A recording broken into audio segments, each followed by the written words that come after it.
1948 September 17న తెలంగాణలో జరిగింది విలీనమా విమోచనమా ఇక విరోధమా? విలీనం అంటుందో పార్టీ, లేదు విమోచనమే అంటుంది మరో పార్టీ, కాదు విద్రోహం అంటుంది ఇంకో పార్టీ. ఇలా ఎవరికి వారే యమునా తీరే అన్నచందంగా వ్యవహరిస్తున్నారు. ఇదిలా ఉంటే ఇప్పుడు సెప్టెంబర్ 17కు సరికొత్త భాషను చెప్తోంది కాంగ్రెస్ సర్కార్. ఇంతకీ తెలంగాణలో సెప్టెంబర్ 17న ఏ దినోత్సవంగా అధికారిక కార్యక్రమాలు జరగబోతున్నాయి? ఇది తెలియాలంటే ఈ స్టోరీ చూడాల్సిందే.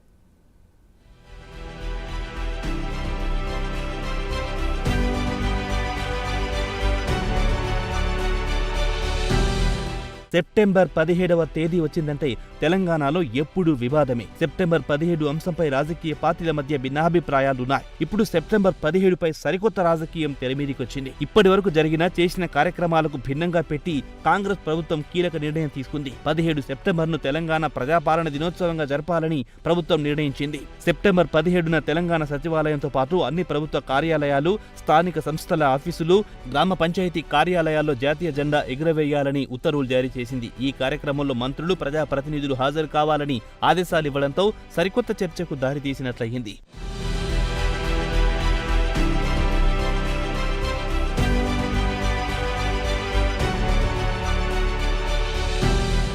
ఇప్పటి వరకు ప్రతిసారి సెప్టెంబర్ 17పై రాజకీయ రచ్చ మామూలుగా జరిగేది కాదు. 2014 తర్వాత ఈ చర్చ మరింత ముదిరింది.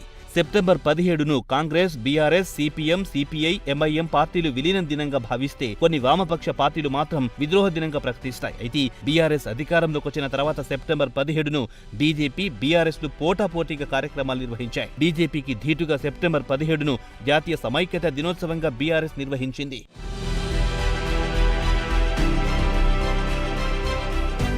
ఇక సెప్టెంబర్ 17 దగ్గర పడడంతో మరోసారి చర్చ తెరపైకొచ్చింది. దీంతో తెలంగాణలో తొలిసారి అధికారంలోకి వచ్చిన కాంగ్రెస్ ప్రభుత్వం దీనిని ప్రజాపాలన దినోత్సవంగా జరపాలని నిర్ణయించింది. ఇప్పటి వరకు జరిగిన విలీనం, విమోచనం, విద్రోహ దినోత్సవంగా జరపాలని వచ్చిన డిమాండ్లకు చెక్ పెడుతూ ప్రజాపాలన దినోత్సవం నిర్వహించేందుకు ఏర్పాట్లు చేస్తోంది కాంగ్రెస్ ప్రభుత్వం. దీనికి కేంద్ర మంత్రుల్ని కూడా రేవంత్ సర్కార్ ఆహ్వానించడం కొసమెరుపు.